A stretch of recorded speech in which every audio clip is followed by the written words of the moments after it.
Hello my friends, today we are in Photoshop and I am going to show you how I edit this image from this to this.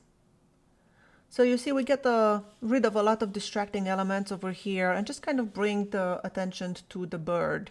So I'm going to show you again. We'll go from here to here. I'm gonna delete my edits and we'll start from the beginning.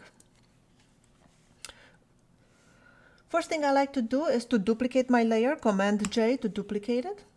And now I am going to do a gradient. Over here on the left you have your gradient tool, click on it. Then I'll go to this box over here on the top where it says linear gradient. Click on that. And then if you click on your gradient, I chose the third option over here, which is foreground to transparent. Click OK. Now we have to choose our foreground color. So click on your color swatches and pick a color that is kind of like a neutral, darkish tone.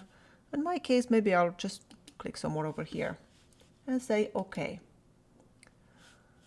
Now once we do that, we'll make a new layer and we will drag our gradient from maybe, let's see, from over here down. And there you go. Now this is our gradient before and after. Before and after. If you think it's too much, you can always turn the opacity down, maybe to 50% or something. For this example, I'll leave it at 100. I'm gonna go with everything just a little bit overboard so you can see it better on the video. Once we do that, we are going to create, this time we'll go with the gradient, but over here on the right side, and this is a gradient adjustment layer. So I will click on that. I will change the style of gradient into radial, and then I'll click on it, and I have here, if you've never done a gradient before, the black box on top it says you have like full opacity, and the white box on top says 0 opacity. So I have kind of like the other one, like from a color to transparent in this case, because I have white on the top right and black on the top left. On the bottom here, this is where you choose your colors. So if I click on this, now I can click on the color and choose, I'll go with white on this side. I'll go like that. Then I will add another color, maybe around here. You just click on it and you can add another color. And this I will choose a little bit more yellowish tone, something maybe around there. Let's see, that's a little bit orange. Something like that. Then over here I'll go something more orangey. I'm trying to create kind of like a sun flare. All right, so I will do that. I will click OK. Oops, OK first in here and then here. Now if I double click again on the gradient, you can see I can move it around, and this is like a sun source that I created that I can just move around. I'm gonna move it like almost off the frame over here. And now with the scale, I'm gonna make it bigger. Something like this. I can even move it more off. I don't wanna see that white part. So I will move it like that. Now that I'm happy with my little sun, I'll click OK and I will change the blending mode to screen. If that is too much for you, you can take the opacity down. Like this is at 0, this is at 100. For this example, I'm gonna keep it to around 45. So this is our before and after. Just give it a little bit of light boost. Then I'll go over here to the layer panel and I will make this time a brightness and contrast adjustment layer. And I'm going to take the brightness down. I'm gonna darken the image quite a bit, -34 for this one. And then the layer mask, I will take a brush, B for the brush, make sure that I have black selected, so X to toggle between the two colors over here. And with a flow of, let's say 23%, I will just paint where my light is coming in and lights the bird. So let's see, let's pretend we have the sun there and it just kind of comes this way. All right, so let's see this one. This is before and after. Before and after. All right, what else can we do now? We're gonna make another gradient, and this time I want to cool the picture a little bit, make it a little bit cooler. I don't like it when my greens are so yellowish. So I'll make another radial gradient. I'll also use this layer to make my bird stand up a little bit more. So now that I have this, I will choose any gradient here. I'll just choose this purple to orange, but I will change the colors. So on the darker tones, I will go with like a bluish tone, maybe something like that. Say okay. And then for my highlights, I will go with almost white, but like a bluish tone, something like that. Click OK. OK out of this one too. So now I have it as a radial, but I want the light color to be in the middle. So I will click this reverse button. Click on that. And now OK.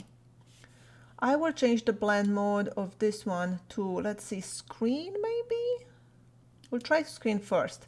Double click on it. I can move it around now, and I can put the light right on my bird. Click OK. Now we could use screen and just lower the opacity and we'll get more of this hazy effect, but I see it doesn't look that great. So I'm gonna change it to soft light. Let's try that. And then increase the opacity. And I don't like that one so much either. Let's try linear light. Linear light is one of those blend modes that works with fill. So I'm gonna go opacity all the way to 100%, but I will change the fill maybe to, let's see, that's 0. I'll just go with that. That is just 9%. So let's see, this is the before and after. Before and after. So I cooled the image a little bit. Now I do want a little bit more contrast over my bird. So what I will do, I will go to my background, Command J to duplicate it, and I will drag it to the very top of my image. So now this is our background duplicated. And the only thing I'm going to do to this, I'm just going to change the blend-in mode to soft light, and that creates a lot of contrast. And now I'll hold Option down and create a mask that makes a negative mask so nothing shows on this layer so far. And I will take B for the brush, X to toggle to my white brush so I can reveal things in my mask. And just kind of paint over, let's see, still 23%. Just gonna paint where I want more contrast. So I want my bird to be, you know, nice and contrasty. Maybe that's too much. Reduce the opacity to, I don't know, around 60%. So this is before and after. It just created more contrast. Before and after. Let's see where we started with our edit. This is our before, and this is after. Before and after. This is by the way, this is a hummingbird photo I took about 2 years ago at the Chicago Botanical Garden, I believe. It's either that or I took it in my front yard. I don't remember. But I went through a period of time when I was taking hummingbird photos a lot. I was obsessed with them.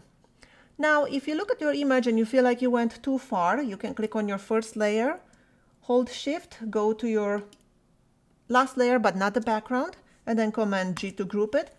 And now that you have it all grouped, you can just reduce the opacity to the whole edit. So if you go to 0, you go back to where you started. If you go to 100, you go where you ended. If you go to the 50%, you're kind of in between. So you can adjust this to your liking. I always tend to go a little bit overboard when I edit, and then I find myself going back in and reduce the opacity. Let's see this again. This is our before and after. And I use this in wildlife photos, but most of the time I find myself using this technique when I edit flower photos, because I kind of like to blur everything around it and just make my flower stand up and, you know, create more creative. I like this kind of blurry, milky way around it. So anyway, I hope you learned some techniques from this and you can use it in your videos or photos. Thank you so much for watching. If you are not subscribed, please do subscribe and click that notification button so you will not miss my future videos. My name is Skyler Ewing. Thank you so much for watching, and I will see you in my next video.